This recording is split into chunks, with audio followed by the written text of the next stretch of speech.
রাধে রাধে বন্ধুরা, কেমন আছো সবাই? নিশ্চয়ই খুব ভালো আছো। আমি খুব ভালো আছি বন্ধুরা। আজকে আমি নিয়ে আসলাম তোমাদের সামনে জলপাইয়ের আচার কীভাবে বানাতে লাগে। আচার তো কম বেশি সবাই বানাতে জানো। আনলাম কালকে রায়দের বাড়ি থেকে, তোমাদের ওই ভিডিওটা তোমরা দেখতে পারবা। গাছে অনেক বিশাল বড় গাছ, ওদের জলপাই গাছ। তো এই অন্যবার গেলবার খুব পোকা হয়েছিল, তা এইবার না পোকা হয়নি। তো এই এই এতগুলো দিয়েছে আমাদের, আরও তো কতই আছে, পাড়ার আসলে অসুবিধা।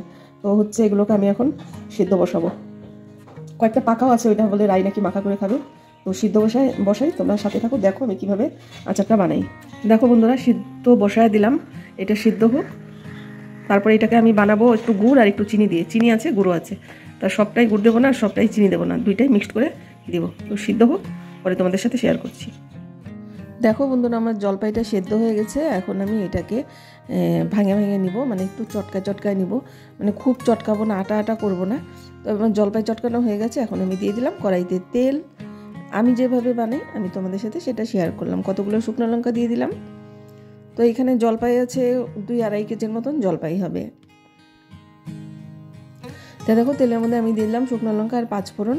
এবার 5 ফোড়নটা ভাজা ভাজা হয়ে গেছে। তো এখন আমি দিয়ে দিব জলপাই, যে আমি একটু ভেঙে ভেঙে রেখেছিলাম, তো ওইটা দিয়ে দিলাম তেলের মধ্যে। তো সবগুলো আমি একটা বড় কড়াইতে বসিয়েছি, কারণ এই আচারটা মানে অনেকটাই জলপাই, অনেকটাই দেখলা তো 1 গামলা জলপাই। তো এখন আমি সেই জলপাইটাকে একদম কড়াইয়ের মধ্যে ভালো করে নাড়াচাড়া করব অনেকক্ষণ, কারণ ভালো করে নাড়াচাড়া না করলে না পরে জলপাইয়ের আচার কিন্তু খারাপ হয়ে যায়। তো এই দেখো, এর মধ্যে দিয়ে দিলাম লবণ। টকের মধ্যে তো লবণ দিতেই লাগবে। লবণ দিয়েও আমি একটু একদম নাড়াচাড়া করব অনেকক্ষণ, মানে যেরকম আমরা তরকারিটা কষাই ওরকম করে নেব। বন্ধুরা সাথে থাকো। আর এই জলপাইয়ের আচারটা আমি প্রত্যেক বছরই বানাই। তো দেখো, এই যে হলুদ দিয়ে দিলাম একটু কালারটা সুন্দর আসার জন্য, আর দিয়ে দিলাম শুকনো লঙ্কার গুঁড়া। বেশি কিছু দিব না, এইটা দিয়ে ভালো করে কষাবো। আমার ঘরে গুড় আছে, বেশি নাই, এই যে এতটা গুড় আছে, এখানে 250 মতন গুড় হবে। গুড় দিয়ে দিলাম। খালি গুড় দিয়েও বানাবো না, আর খালি চিনি দিয়েও বানাবো না, গুড়ের আচারই থাকে। আর এখানে প্রায় 3 পোয়ার মতনই চিনি দিলাম। 3 পোয়ার থেকে বেশি হবে চিনি। এখানে দেখো অনেকটাই চিনি দিয়েছি, কারণ পরে আমি আচারের মধ্যে তোমার সাথে শেয়ার করতে পারিনি, আরও দিয়েছিলাম চিনি। তো প্রায় 1 কেজির কাছাকাছি আমি এখানে চিনি দিছি। কিন্তু দেখো, এই যে আচারটা চিনি আর গুড় গলার পর এইরকম দেখতে লাগছে আচারটা।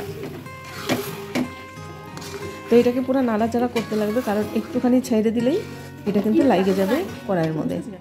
তো দেখো, এই যে হয়ে গেছে আচার। এটা হচ্ছে তোমাদের সাথে আমি দেখালাম ঠান্ডা হওয়ার পর, আমি ছেড়ে দিয়েছিলাম আচারটা হওয়ার পর। তো এইটা পরে আমি হচ্ছে 5 ফোড়নের গুঁড়া দিব।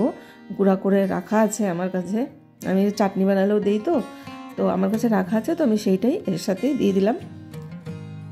এটা দিয়ে হচ্ছে আমি পরে এর মধ্যে একটু ভিনিগারে দিব, কারণ হচ্ছে ভিনিগার না দিলে আচার দেই না আমি, কিন্তু যাতে খারাপ না হয়, আচারটা অনেক দিন থাকবে, তো তার জন্যই ভিনিগারটা দেওয়া।